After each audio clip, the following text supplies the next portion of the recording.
ಜಯನಗರ ಶ್ರೀ ಮಠದಲ್ಲಿ ಯುಗಾದಿ ಸಂಭ್ರಮ.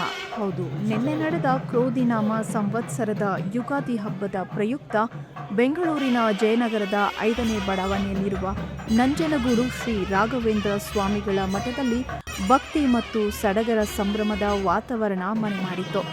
ಪರಮಪೂಜ್ಯ ಶ್ರೀ 1008 ಶ್ರೀ ಸುಬದೇಂದ್ರ ತೀರ್ಥ ಶ್ರೀಪಾದಂಗಳವರ ಪವಿತ್ರ ಆದೇಶದಂತೆ ಮಠದ ಹಿರಿಯ ವ್ಯವಸ್ಥಾಪಕರಾದ ಆರ್.ಕೆ. ವಾದೀಂದ್ರಾಚಾರ್ ಅವರ ನೇತೃತ್ವದಲ್ಲಿ ವಿಶೇಷ ಪೂಜಾ ಕಾರ್ಯಕ್ರಮಗಳು ನೆರವೇರಿದವು. ಗುರುರಾಯರ ಪವಿತ್ರ ಬೃಂದಾವನಕ್ಕೆ ಫಲ ಪಂಚಾಮೃತ ಅಭಿಷೇಕ ಮತ್ತು ವೈಭವದ ಕನಕಾಭಿಷೇಕವನ್ನು ನೆರವೇರಿಸಲಾಯಿತು.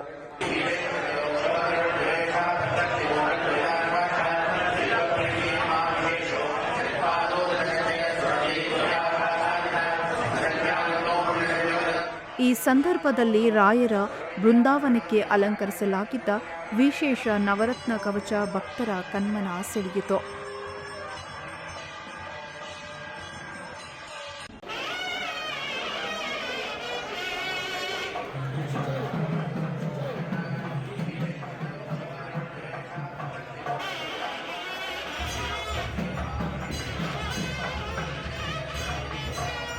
ಮಹಾಮಂಗಳಾರತಿಯ ನಂತರ ಆಗಮಿಸಿದ ಸಾವಿರಾರು ಭಕ್ತಾದಿಗಳಿಗೆ ಅನ್ನದಾನ ಸೇವೆಯ ವ್ಯವಸ್ಥೆ ಮಾಡಲಾಗಿತ್ತು. ಸಂಜೆಯ ಕಾರ್ಯಕ್ರಮದಲ್ಲಿ ವಿದ್ವಾಂಸರಾದ ಡಾಕ್ಟರ್ ಅಗ್ನಿಹೋತ್ರಿ ವೇಣುಗೋಪಾಲ್ ಆಚಾರ್ಯ ಅವರಿಂದ ವಿಶೇಷ ಪಂಚಾಂಗ ಶ್ರವಣ ಜರುಗಿತು. ಅಂದ್ರೆ ಅಲ್ಲಲ್ಲಿ ಸ್ಪ್ಲಿಟ್ ಆಗಿ ಮಳೆ ಆಗ್ತದೆ, ಮಳೆ ಆಗೋದೇ ಇಲ್ಲ ಅಂತಿಲ್ಲ, ಆಗ್ತದೆ. ಧಾನ್ಯಾಂಚ ಮಹಾರ್ಧತ, ಧಾನ್ಯಗಳಿಗೆ ಸ್ವಲ್ಪ ಬೆಲೆ ಜಾಸ್ತಿ ಆಗ್ತದೆ. ಈಗಾಗಲೇ ನಾವೆಲ್ಲ ಅನುಭವಿಸ್ತಾ ಇದ್ದೇವೆ. ಹಿಂದೆ ಎಲ್ಲ ಅಕ್ಕಿ 10 ರೂಪಾಯಿ, 20 ರೂಪಾಯಿ, 30 ರೂಪಾಯಿ.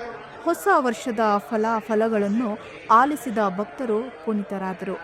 ಇದೇ ವೇಳೆ ಪಂಚಾಂಗ ಶ್ರವಣ ನೆರವೇರಿಸಿದ ಆಚಾರ್ಯರಿಗೆ ಮಠದ ವತಿಯಿಂದ ಫಲ ಮಂತ್ರಾಕ್ಷತೆ ನೀಡಿ ಗೌರವಿಸಲಾಯಿತು. ನಂತರ ಮಠದ ಆವರಣದಲ್ಲಿ ಪಲ್ಲಕ್ಕಿ ಉತ್ಸವ, ರಥೋತ್ಸವ, ಗಜವಾಹನೋತ್ಸವ, ಅಷ್ಟವದನ ಮತ್ತು ತೊಟ್ಟಿಲು ಪೂಜೆಗಳು ಅತ್ಯಂತ ವಿಜೃಂಭಣೆಯಿಂದ ನೆರವೇರಿದವು.